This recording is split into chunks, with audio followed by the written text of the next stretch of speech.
Yeah! Hi everyone. Lunch the Box Tano here, the internet's busiest music nerd. And it's time for a review of the self-titled Viet Cong album. The lifespans of some musical groups are cut tragically short, sometimes before the group even reaches their full potential.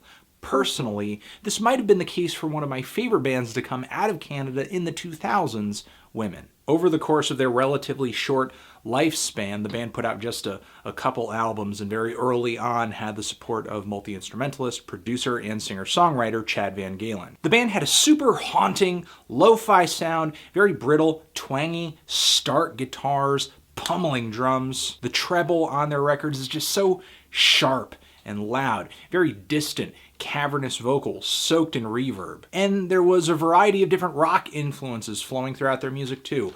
Art rock acts like the Velvet Underground, post-punk acts like Joy Division, as well as noise rock, psychedelic rock, garage. A lot of their songs, especially on their sophomore LP, Public Strain, were very catchy, but also weird and subversive too, loaded with just jerky rhythms and grooves, and the occasional odd time signature as well. Unfortunately, the band's progress was cut short by a sudden breakup. There were a lot of rumors of band tension and fighting, and not too long after the breakup was the very sudden passing of former Women guitarist Chris Ray Mayer.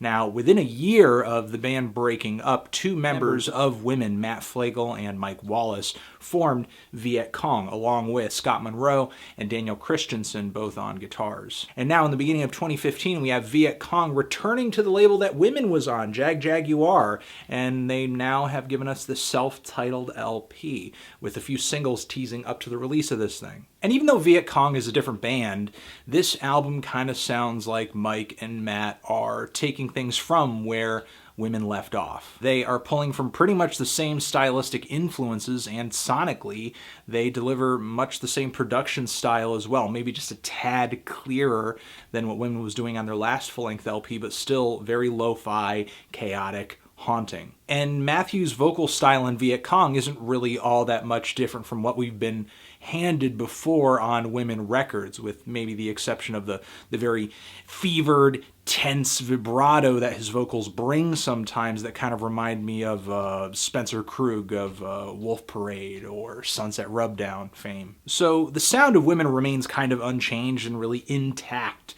in the face of time passing by and a new band lineup. And while it does lead to a kind of a lack of surprise, part of me is happy that this sound is continuing in a world where tons of bands are addicted to reverb and kind of fall back lazily onto lo-fi recordings and sort of use these as an excuse to make really bland background noise rock music. Here instead, we have a group that is actually using these effects and techniques to create something that's very emotionally stirring and detailed. So even though I am glad that Viet Cong is kind of carrying the torch and they have progressed in some ways, there are some pretty prominent synthesizers on this album, which occasionally are glistening, beautiful, very glossy and icy. It adds a very nice contrast to some of the harsher, more distorted moments on this record. I would say in comparison, Viet Cong are definitely a sweeter, hookier, poppier band than Women, but in some ways it still does kind of feel like I'm listening to a band that has experience but has also hit the reset button as well. For one, this is a pretty short release. We've got 7 tracks here. They run about 37 minutes. And the lead single off this thing, Continental Shelf, is actually pretty fantastic. We get a 60s style vocal pop drum beat, dun, dun, dun, wailing distorted guitars hanging in the background, creating this wall of chaos against a pretty nice, easygoing bass line. The chorus features a galloping beat that I love a lot. There are some kind of uneasy, weird vocals at the start of this track that intensifies as the song progresses along. I love how in the pre-chorus, the vocals just really start just yelling, shouting out passionately. And there are some pretty heavenly harmonies that enter right after this point in the track as well. Just very chill chilling. It sounds like something out of a horror movie, but in comparison with a lot of the nastier instrumentation in the background, it's pretty sweet. It sounds like a ray of sonic light beaming through this instrumental. Even though there are some very catchy moments on this new LP, the album itself does kick off with a very noisy, abrasive start. The track Newspaper Spoons features some of the nastiest guitars on the entire record, and it doesn't really feel like that well developed of a song. It feels like more of an intro, just kind of a mission statement, a sonic mission statement to sort of let you know what you're in for. This track glides into the relatively sweeter Pointless Experience, which is one of the few songs on this record whose story lyrically is kind of apparent, where I feel like Matt Flegel is actually saying about the pointlessness of life, and there's kind of a sentiment in the lyrics here of, hey, let's just get it over already. And even though I like this tune, it does feature an instrumental that would fit really snugly on Women's Public Strain. It actually sounds like it pulls some guitar ideas and some grooves from that album. Same with the song Bunker Buster, even though there are a lot of characteristics about this track that I like as well. I think this song too carries some pretty intelligible lyrics. I'm picking up some war themes on this track. There's a nice key change here too. A very harmonious guitar passage that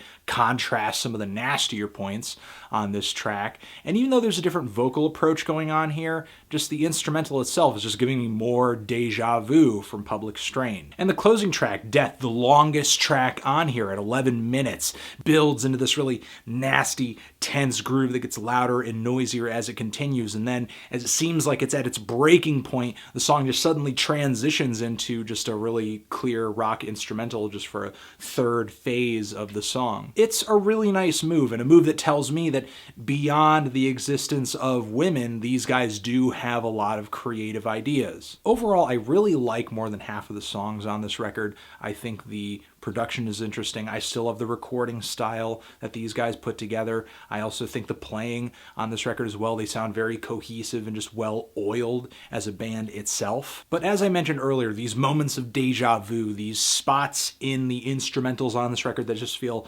all too familiar for me as a Women fan.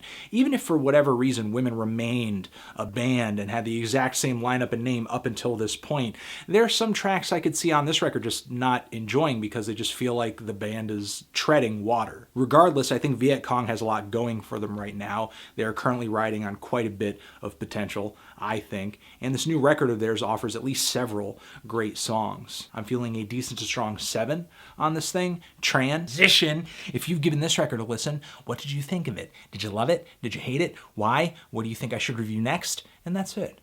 Anthony Fantano, Viet Cong, forever.